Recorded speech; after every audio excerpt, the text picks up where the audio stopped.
20세대가 있는 경기도 오산의 5층 다세대 주택.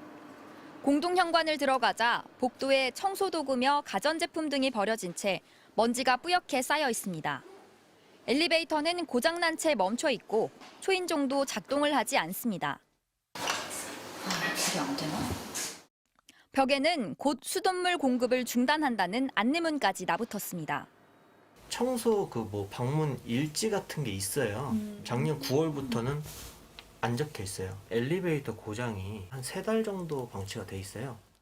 이 빌라의 소유주는 현직 변호사인 조모 씨. 자신이 설립한 부동산 법인 명의로 세입자들과 전세 계약을 맺었습니다. 세입자 가운데 6명은 전세 계약이 끝난 상황. 하지만 아무도 보증금을 돌려받지 못하고 있습니다. 세입자라는 단어만 듣고 알겠어요 라고 화를 내면서 일방적으로 통화를 종료하시더라고요.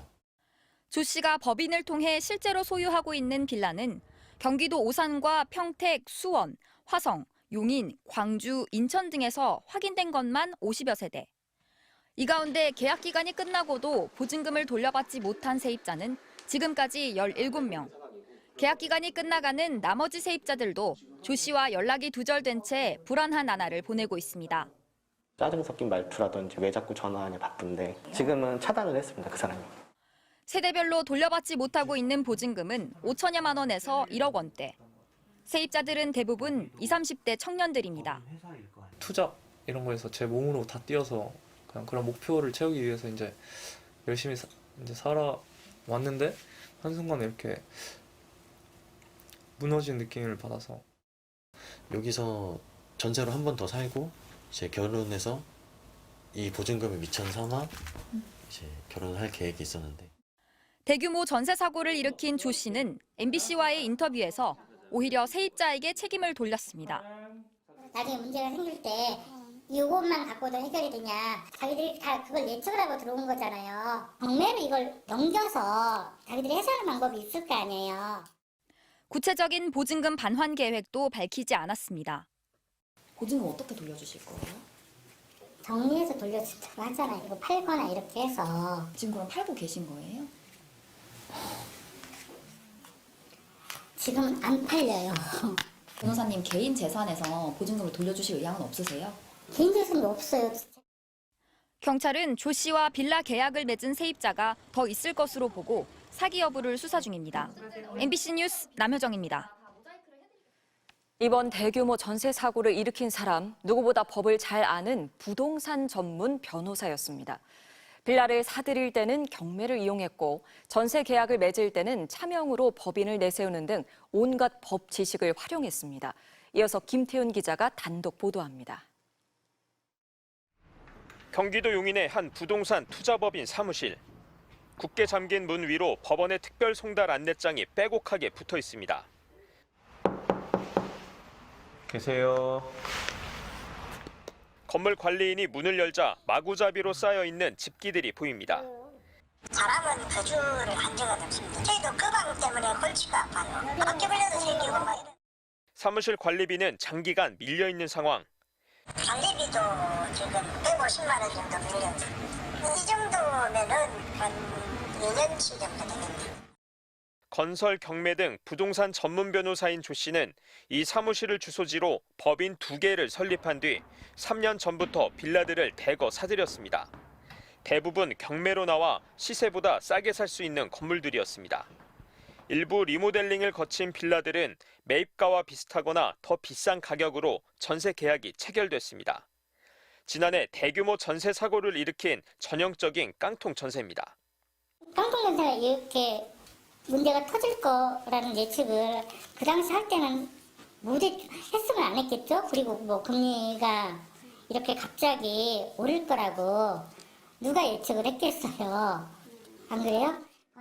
변호사가 부동산 법인을 세우려면 지방 변호사회의 겸직 허가를 받아야지만 조 씨는 지인을 가짜 대표로 세워 심사를 피해갔습니다.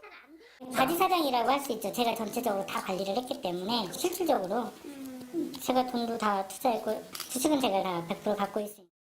세입자들은 실소유주인 조 씨가 변호사라는 사실을 믿고 계약을 진행했습니다. 하지만 정작 사고가 나자 조 씨를 상대로는 법적으로 소송을 진행하기 어렵다는 사실을 알게 됐습니다.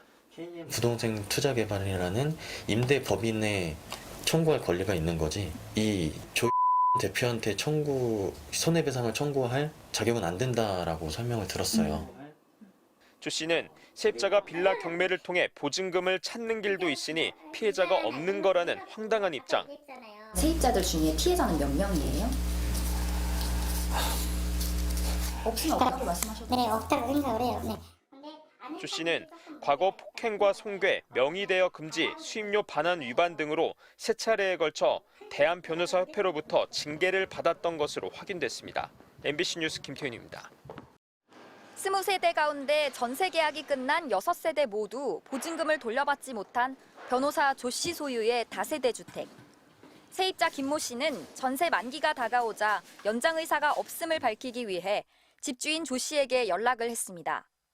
하지만 조 씨는 전화도 메시지도 제대로 응답하지 않았습니다. 전세보증보험에 가입돼 있는 김 씨는 보험금이라도 받으려면 집주인의 신분증 사진을 제출해야 하지만 받을 길이 없었습니다. 4월부터인가 그때는 조금 많이 시간이 급박하니까 전화를 계속했어요. 한 3-4번을. 근데 계속 가다가 갑자기 이제 다이얼이 그냥 바로 끊기더라고요. 다른 세입자들 역시 계약 연장을 하지 않겠다는 내용 증명을 보냈지만 줄줄이 반송됐습니다. 조 씨가 법인 이름으로 계약을 맺은 뒤 법인 사무실 운영을 중단해버린 겁니다. 자기네들 퇴사를 했으니 조 대표 번호를 알려주면서 이분에게 연락을 하시면 된다. 세입자들은 집주인과 연락이 안 돼 억지로 계약이 연장될까 속이 타들어갔습니다.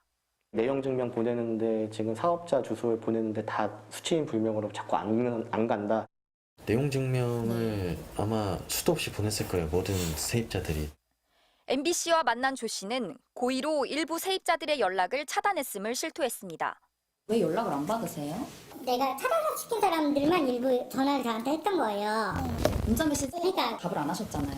절차대로 해나가시면 되는 거예요. 그걸 부디 뭐라고 문자를 하면 되겠어요. 세입자들의 안타까운 상황을 전달하고 더 큰 피해를 막기 위해 연락을 받을 것을 요청하자 조 씨는 그제서야 태도를 바꿨습니다. 오산 사시는 김 씨인데 연락을 하고 싶은데 네네. 변호사님이 연락이 잘 안 된다고. 알겠습니다. 제가 나중에 연락을 하도록 할게요. 세입자들은 변호사인 조 씨가 법을 이용해 고의로 보증금을 가로챘을 가능성이 크다고 보고 사기 혐의 등으로 단체 소송을 준비하고 있습니다. MBC 뉴스 남효정입니다. 대규모 전세 사고를 일으킨 조모 변호사는 과거에도 여러 차례 부적절한 행위로 징계를 받았습니다. 하지만 변호사 자격은 유지됐고 수십 채의 빌라 매입과 임대를 반복해온 것으로 드러났습니다. 이어서 김태윤 기자가 전해드립니다. 지난 2011년 변호사 조 씨는 대한변호사협회로부터 품위유지 의무를 위반했다며 징계를 받았습니다. 의뢰인과 말다툼을 벌이다 뺨을 때리고 상대 휴대전화까지 부숴버렸다는 거였습니다. 변호사가 아닌 사람에게 돈을 받고 명의를 빌려준 사실까지 드러났지만 조 씨에게 내려진 징계는 과태료 700만 원이 전부였습니다. 2018년 조 씨는 또다시 징계를 받습니다. 이번에는 의뢰인에게 돌려줘야 할 예탁금을 주지 않은 사실이 드러난 겁니다. 이때 받은 징계는 더 가벼워진 과태료 200만 원. 그렇게 변호사업을 이어간 조 씨는 2년 뒤 다시 징계 대상에 이름을 올립니다. 의뢰인에게 사건 처리 결과를 설명하지 않은 사실과 과다 보수 수령, 수임료 미반환 등 각종 불성실한 변호 행위가 드러난 겁니다. 정직 3개월의 징계가 내려졌지만 법무부 징계위는 조 씨의 이의 신청을 받아들여 2개월로 정직 기간을 줄여줬습니다. 바로 다음 해인 2021년과 2022년 조 씨는 각각 정직 1년의 징계를 추가로 받습니다. 의뢰인으로부터 돈을 받고도 사건을 진행하지 않은 사실과 돈을 돌려주지 않고 의뢰인에게 욕설을 한 사실 등이 반복적으로 드러난 겁니다. 하지만 조 씨는 2번 모두 법무부에 이의 신청을 했다 기각되자 행정소송을 이어가며 징계를 피하고 있습니다. 5번의 징계가 진행되는 동안 조 씨의 부적절한 행위는 점점 더 강도를 더해갔지만 변호사 자격은 계속 유지됐습니다. 그 사이 조 씨는 부동산 전문 변호사로 활동하며 빌라 50여 채를 사들여 대규모 전세 사고를 일으켰습니다. 이거 전문 변호사가 이렇게 하셔도 돼요? 그게 왜 안 돼요? 피해자를 지금 만들어셨잖아요. 피해자가 될지 안 될지는 모르는 거예요. MBC 보도와 관련해 대한변호사협회는 사안을 심각하게 판단하고 있다며 조 변호사와 관련한 모든 현안에 대해 엄정 조치가 필요해 보인다고 밝혔습니다. MBC 뉴스 김태윤입니다.